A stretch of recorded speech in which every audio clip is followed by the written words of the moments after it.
என் அன்பு சகோதர சகோதரிகளே, இயேசு கிறிஸ்துவின் நாமத்தில் என் அன்பின் வாழ்த்துக்கள். ஆண்டவர் உங்களை ஆசீர்வதிப்பாராக. இந்த இன்றைய முத்து என்னும் இந்த தியானத்தில் பின்மாற்றம் என்ற தலைப்பில் உங்களோடு ஆண்டுடைய வார்த்தையை நான் போதித்து வருகிறேன். நேற்று தினத்தில் தவறான நபரின் நிமித்தம் வருகிற பின்மாற்றம், த ராங் ஃபெலோஷிப் என்னைக்குமே நமக்குள்ள ஒரு பின்மாற்றத்தை, இந்த பேக் ஸ்லைடிங்கை உண்டு பண்ணும் அப்படின்றத நம்ம பார்த்தோம். எனவே ரொம்ப கவனமாக நம்ம நண்பர்களை சூஸ் பண்ணணும். ஜாக்கிரதையாக இருங்க. இதில் என்ன இருக்குது அப்படின்னு நம்ம நினைக்கலாம். ஆனால் கொஞ்சம் கொஞ்சமாக தேவனை விட்டு நாம் வழி விலகி போய்விடுவோம். வசனத்துக்கு எதிர்த்து நடக்காதீங்க. வசனத்துக்கு எதிர்த்து ஏதோ ஒரு வெற்றியை பெற்றலான்னு முயற்சியும் பண்ணாதீங்க. அதில் நாம் தோற்று போவோம். இந்த நாளிலும் யோவான் 6:66-67 நான் வாசிக்கிறேன். அது முதல் அவருடைய சீஷரில் அநேகர் அவருடனே கூட நடவாமல் பின்வாங்கி போனார்கள். அப்பொழுது இயேசு 12 நோக்கி, நீங்களும் போய்விட மனதாய் இருக்கிறீர்களோ என்றார். ஏறக்குறைய 70 சீஷர்கள் போயிட்டாங்க. அதுக்கப்புறம் ஆண்டவராகிய இயேசு கிறிஸ்து தம்முடைய 12 சீஷர்களை பார்த்து தான் இந்த கேள்வியை வைக்கிறார். நீங்களும் போய்விட மனதா இருக்கிறீர்களோ?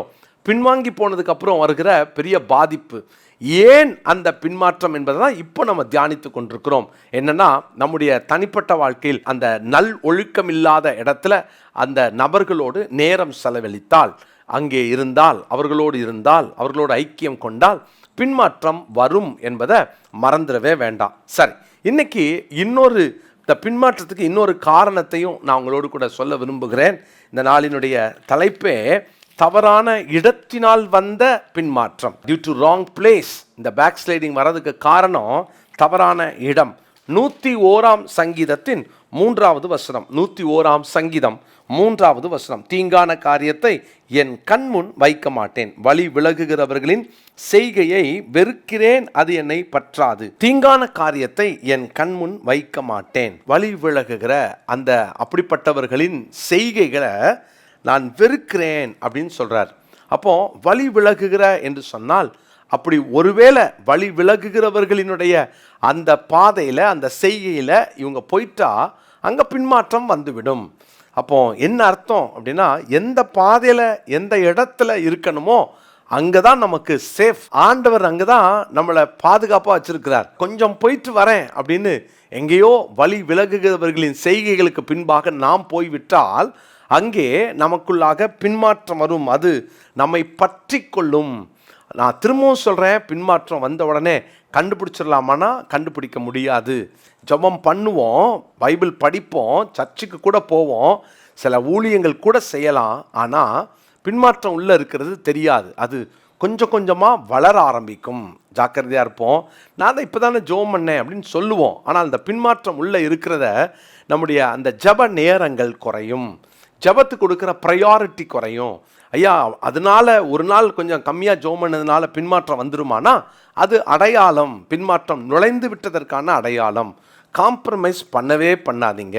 உங்களுடைய ஜெபத்தையோ வேத வாசிப்பையோ உங்களுடைய மற்ற நபர்களுக்காக ஒரு இடத்துக்கு போகணும், இந்த நபர்களை சந்திக்க போகணும், அங்கே நான் இருந்தால் கொஞ்சம் ரிலாக்ஸாக இருக்கணும்னு சொல்லி எங்கேயோ ஒரு இடத்துல நீங்கள் போயிருக்கலாம். அதுதான் உங்கள் வாழ்க்கையில் கொஞ்சம் நிம்மதியை தர மாதிரி இருக்கலாம். நம்ம நினைக்கலாம், அதான் போயிட்டு நான் திரும்ப சர்ச்சுக்கு வந்துட்டேனே அப்படின்னு நினைக்கலாம். அந்த இடம் உங்களுக்கு ஒரு பாதிப்பை ஏற்படுத்தும். நான் உதாரணமாக ஒருவரை சொல்ல விரும்புகிறேன். 2 சாமுவேலின் புஸ்தகம் 11ஆம் அதிகாரத்துக்கு நம்முடைய வேத புஸ்தகத்தை திருப்பிக் கொள்வோம். நம்ம எல்லாருக்கும் தெரிந்த சம்பவம். நேற்று சாலமோனுடைய வீழ்ச்சியை பார்த்தோம் இல்லையா? இன்னைக்கு தாவீதின் வீழ்ச்சியை குறித்து இந்த 2 சாமுவேல் 11ஆம் அதிகாரத்தில் பார்க்கிறோம். முதல் வசனத்தில் பாருங்க, மறு வருஷம் ராஜாக்கள் யுத்தத்திற்கு புறப்படும் காலம் வந்தபோது தாவீது யோவாபையும் அவனோடு கூட தன் சேவகரையும் இஸ்ரவேல் அனைத்தையும் அம்மோன் புத்திரரை அழிக்கவும் ரப்பாவை முற்றுகை போடவும் அனுப்பினான். தாவீதோ எருசலேமிலே இருந்து விட்டான். அவன் he stayed in a wrong place. இந்த டைம்ல அவன் தங்கலாமா? எருசலேமில் தங்க வேண்டிய நேரம் தான் தங்கணும். எருசலேமில் தங்கக்கூடாத நேரத்தில் இவன் தங்குகிறான். பிரியமானவர்களே, தவறான இடம். இந்த நேரத்தில் இந்த இடத்துல நான் இருக்கலாமா? அதை ஒரு மனுஷன் யோசிக்கலைன்னா அங்கே பின்மாற்றம் வந்துவிடும். நல்லா கவனித்து பார்த்தீங்கன்னா, தாவீது ராஜாக்கள் எல்லாம் யுத்தம் செய்து கொண்டிருக்கும் போது, தாவீது ராஜா தானே, இவன் யோவாபை அனுப்பிட்டு இவன் என்ன பண்ணுறான் பாருங்க, எருசலேமிலே இருந்து விட்டான். தவறான இடம். அது மாத்திரமல்ல, அவன் சாயங்காலத்திலே அவன் உறங்கி எழுந்து சாயங்காலத்திலே உப்பரிக்கையிலே உலாவுகிறான். அப்போ ஒரு மும்முரமாய் நடந்துகிட்டு இருக்கிற போர் முனை, தன் இராணுவ வீரர்கள் எல்லாம் உயிரை கொடுத்து அங்கே சண்டை போட்டுட்டு இருக்கிற நேரத்தில் இவனுக்கு எப்படி தூக்கம் வந்தது யோசித்து பார்த்தீங்களா? சாயங்காலத்திலே தாவீது தன் படுக்கையிலிருந்து எழுந்து, அப்போ அவன் கொஞ்சம் ரிலாக்ஸ் பண்ணுறாரு.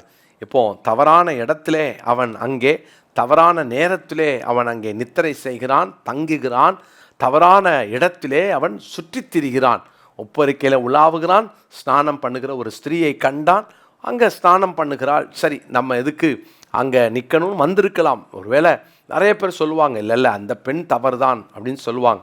இன்னையிலேருந்து ஒரு 15-20 வருஷத்துக்கு முன்னாலேயே இப்படி பொது இடத்திலே குளிப்பதும், பொது இடத்திலே அங்கே தங்கள் காலை கடன்களை கழிப்பதும்லாம் நம்ம நாட்டிலேயே இருந்திருக்குது. அப்போது அந்த காலத்தில் யோசித்து பாருங்களேன், 3000 வருஷத்துக்கு முன்னால் எப்படி இருந்திருக்கும். அப்போது அந்த தாவீது அங்கே சுதாரித்திருக்க வேண்டும். அவன் அந்த யுத்தத்துக்கு போகாமல் எருசலேமில் இருந்ததே தவறான காரியம். பிரியமானவர்களே, இந்த இடத்துல நான் இப்போ இருக்கிறது சரியா அப்படின்னு அடிக்கடி தேவனுடைய பிள்ளைகள் யோசிக்கணும், கவனத்தில் கொள்ளணும். எப்போதும் அந்த எண்ணம் நமக்குள்ளே இருக்கணும். தவறான இடத்துல எப்போ நம்ம இருக்கிறோமோ அப்போ நமக்குள்ளாக பின்மாற்றம் வந்துவிடும். ஒருவேளை இன்னைக்கு இந்த வார்த்தையை கேட்டுட்ருக்கிற தேவனுடைய பிள்ளைகளே, ஆண்டவர் வைத்த இடத்தில் இல்லாமல் தவறான இடத்துல உட்கார்ந்து கொண்டு, தவறான இடத்துல உங்கள் வாழ்க்கையை அமைத்து கொண்டு நீங்கள் இங்கே செட்டில் ஆகிடலாம் அப்படின்னு நினச்சிங்கன்னா எவ்வளோ பெரிய இழப்புகள் வரும் தெரியுமா? யோசித்து பாருங்களேன். பல நேரங்களில் நம்ம அதை கவனிக்கிறதே இல்லை. இதில் இருக்கிறதுனால என்ன ஆகிட போகுது? கவனித்து பார்த்தீங்கன்னா, சோதோமுக்கு நேரே கூடாரம் போட்ட லோத்து அவனுடைய குடும்பம், அவன் என்ன யோசித்திருப்பான்? நான் சோதோமுக்குள்ளே போல, வெளியே தானே இருக்கிறேன், நேராக தானே கூடாரம் போட்டேன், இந்த இடம் கொஞ்சம் பசுமையான இடம், சோதோமுக்குள்ளே இருக்கிற அந்த செழிப்பில் கொஞ்சம் இந்த இடத்துக்கு கிடைக்கும்ல அப்படின்னு அவசரமாய் கூடாரம் போட்டு அங்கே சோதோமுக்கு நேரே கூடாரம் போட்டான். ஆனால் அந்த 14ஆம் அதிகாரம் 12ஆம் வசனத்தில் சோதோமிலே கூடாரம் போட்டு வாசம் பண்ணிவிட்டான். 19ஆம் அதிகாரம் 1 வசனத்தில் லோத்து சோதோமின் வாசலிலே உட்கார்ந்திருந்தான். சோதோமின் வாசல்லாம் மூப்பர்கள் உட்காரும் இடம் அது. இப்போ அங்கே போய் அவர் அங்கே உட்கார்ந்துட்டார். அப்படின்னா அந்த கொஞ்சம் கொஞ்சமாக அந்த பின்மாற்றம் எப்படி அவனை இழுத்து உள்ளே கொண்டு போயிடுச்சு பார்த்தீங்களா? ராங் பிளேஸ், அது தவறான இடம். எப்போதும் நீங்கள் கவனத்தில் கொள்ளணும், இந்த இடம் சரியான இடமா, இந்த இடத்தில் நான் இருப்பதினாலே என் ஆவிக்குரிய வாழ்க்கை பாதிக்குமா? யோசித்து பாருங்கள். நேற்று தவறான நபர்களை பார்த்தோம், இன்றைக்கி தவறான இடங்கள். ஒருவேளை நீங்கள் எந்த இடத்துல இருந்தாலும் சரி, நீங்கள் அடிக்கடி பரிசோதிக்கணும், இந்த இடம் சரியான இடமா, நான் நித்திரை செய்கிற இடம் சரியான இடமா, நான் தங்கும் இடம் சரியான இடமா, தேவன் என்னை இங்கே இருக்க அனுமதி கொடுக்கிறாரா? இதெல்லாம் தீர விசாரித்து கவனமாக உங்கள் வாழ்க்கையில் நீங்கள் அதை ஜோம் பண்ணி அதை நீங்கள் முடிவெடுக்கணும். பிரியமான தேவனுடைய பிள்ளைகளே, ஒருவேளை உங்கள் உள்ளத்துக்குள்ளே அந்த சமாதானம் இல்லை, தேவனை விட்டு பிரியறது உங்களுக்கு தெரியுதா, உணர்றீங்களா? இங்கே என் ஜெபம் குறையுதே, இங்கே தேவனோடு இருக்கிற ஐக்கியம் குறையுதே அப்படின்ற அந்த உணர்வு ஏற்பட்டுருச்சுன்னா அதுக்கப்புறம் அடுத்த வினாடி நீங்கள் எழுந்து புறப்படுவதற்கு ஆயத்தமாகணும்.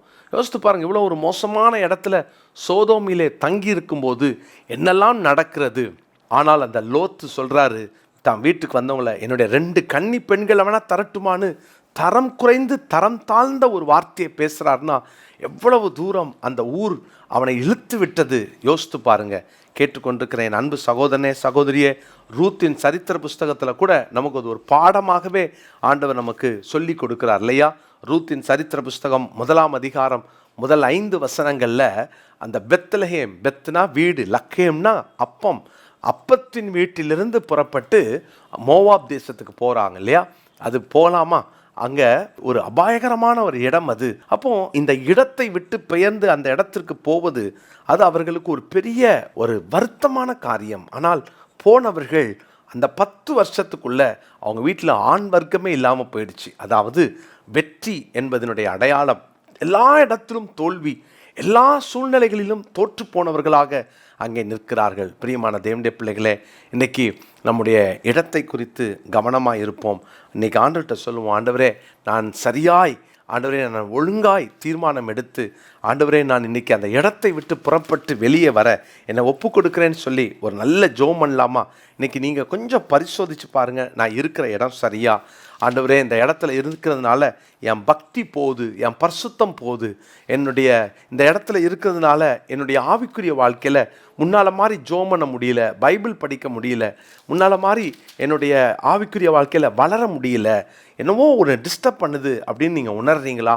அந்த இடத்துல இருக்காதீர்கள். அது உங்களை பின்வாங்க செய்துவிட்டு ஆண்டருக்கு உங்களுக்கு இருக்கிற உறவை உடைத்து விடும். அதற்கு முன்பாக நல்ல முடிவெடுக்கலாம். பாருங்கள், ரூத்தின் சரித்திர புஸ்தகம் 2ஆம் அதிகாரத்தில் ரூத்தும் அவளுடைய மாமியும் நகோமியும் பெத்லெகேமுக்கு திரும்பி வந்துட்டாங்க.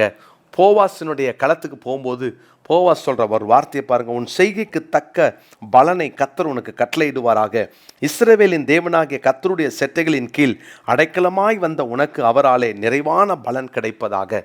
பின்வாங்கி போனால் அது ஒரு இழப்பையும் வேதனையும் சந்தித்தாலும் பின்மாற்றத்திலிருந்து திரும்ப சரியான இடத்திற்கு வந்தால் கர்த்தர் அதற்கு தக்க பலனை கட்டளையிடுவார். இன்னைக்கு இந்த வசனத்தை ரூத் 2:12 நம்முடைய மனப்பாட பகுதியாய் தெரிந்து கொள்வோம். ரூத்தின் சரித்திர புஸ்தகம் 2ஆம் அதிகாரம் 12வது வசனம். இந்த வசனத்தின்படியே தேவையில்லாத இடத்தை விட்டு புறப்பட்டு ஆண்டவருக்காக பக்தி வைராக்கியத்தோடு கிரயம் செலுத்தி எழுந்து ஆண்டவருக்காக வந்தால் ஆண்டவர் உங்களையும் உங்கள் குடும்பத்தையும் உங்கள் சந்ததியையும் ஆசீர்வதிப்பார். ஜெபிக்கலாமா?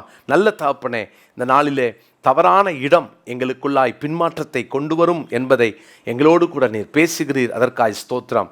தீர்மானத்தோடு ஆண்டவரே, நானும் ஒரு முடிவெடுக்கிறேன், எனக்கு இந்த இடம் வேண்டாம், இதனால் என் ஆவிக்குரிய வாழ்க்கை பாதிக்கப்படுகிறது என்ற உணர்வோடு யாரெல்லாம் இன்னைக்கு என்னோடு கூட இணைந்து ஜெபித்து தீர்மானிக்கிறார்களோ உடைய பிள்ளைகளுடைய தீர்மானத்திலே நிற்கவும் ஆண்டவரே, உடனடியாக ஒரு நல்ல முடிவை எடுத்து தேவனுக்காக இழந்தாலும் பரவாயில்ல என்ற அந்த வைராக்கியத்தோடு வந்து உண்மையான தேவ ஆசீர்வாதத்தை பெற்றுக்கொள்ள உங்கள் பிள்ளைகளுக்கு கிருபை பாராட்டும். ஆசீர்வதியும். இயேசுவின் நாமத்தில் உங்கள் பிள்ளைகளை உங்கள் கரங்களிலே ஒப்பு கொடுத்து ஜெபிக்கிறேன் நல்ல பிதாவே, ஆமேன். என் அன்பு சகோதர சகோதரிகளே, ஆண்டவராகிய இயேசு கிறிஸ்துவின் நாமத்தில் அன்பின் வாழ்த்துக்கள். நம்முடைய விங்ஸ் ஆஃப் விக்டரி ஊழியங்களுக்காக அதிகமாக ஜெபம் பண்ணிக்கோங்க. நம்முடைய 2 ஊழியமும் நம்முடைய 2 கண்கள். ஒன்று, சுவிசேஷத்தினாலே ஆண்டவராகிய இயேசு கிறிஸ்துவை நாம் கொண்டு செல்கிறோம் ஜனங்களுக்குள்ள. 2வது, நற்பணியினால் நற்கிரியினாலே ஆண்டவருடைய அன்பை காண்பிக்கிறோம். எனவே இந்த ஊழியங்களை நீங்கள் தாங்க உங்களை அன்போடு கூட கேட்டுக்கொள்கிறேன். வருகிற 1ஆம் தேதிக்குள்ளாக நமக்கு சுமார் 5 லட்சத்துக்கு மேலான பண தேவைகள் உண்டு. எனவே முதல்ல ஜெபம் பண்ணுங்க. அதோடு கூட ஒருவேளை இந்த நிகழ்ச்சியை பார்க்கிற நீங்கள் உங்கள் குடும்பத்தின் சார்பாக ஒரு மாதம் 1000 ரூபாய் நீங்கள் கொடுத்து இந்த ஊழியத்தை தாங்கலாம். அல்லது உங்களுக்கு தெரிந்தவர்கள் அவங்களிடத்துல ஒரு 100 ரூபாய் நீங்கள் கலெக்ட் பண்ணி கூட நீங்கள் அனுப்பலாம். இந்த பெரிய தரிசனத்தில் எங்களோடு கூட இணைந்து கொள்ளுங்கள். இந்த 1ஆம் தேதிக்குள்ளாக நாம் செலுத்த வேண்டியவைகள் எல்லாம் செலுத்தணும். தேவன் ஒவ்வொரு மாதமும் அதிசயமாய் நாம் தேவைகளை சந்தித்து கொண்டிருக்கிறார். குறிப்பாக வரப்போகிற மாதத்திலே ஆண்டவருக்கு சித்தமானால் நம்ம இந்த ஹோம் ஃபார் ஏஜ் நம்ம ஆரம்பிச்சிருவோம். அதனுடைய பணிகள் அவைகளுக்கான காரியங்களை நம்ம முழு வீச்சோடு கூட துவங்கி இருக்கிறோம். அதிகமாக ஜெபம் பண்ணிக்கோங்க. நாம் ஆண்டவருக்காக நமக்கு கொடுக்கப்பட்ட கொஞ்ச காலத்தில் பெரிய காரியத்தை சாதிக்க வேண்டும். எனவே நாம் இணைந்து தேவனுடைய ராஜ்யத்தை கட்டுவோம். எங்களோடு கூட இணைந்து கொள்ளுங்கள். நம்முடைய எல்லா dialysis centre, paediatric therapy centre, நம்முடைய ஐஏஎஸ் அகாடமி, நம்முடைய லைவ்லிஹுட் சென்டர் எல்லாவற்றுக்காகவும் ஜெபம் பண்ணிக்கோங்க. ஆம்புலன்ஸ்க்காக ஜெபம் பண்ணிக்கோங்க. ஒவ்வொரு நாளும் உங்கள் ஜெபத்தினால் நீங்கள் தாங்க உங்களை அன்போடு அழைக்கிறேன். God bless you.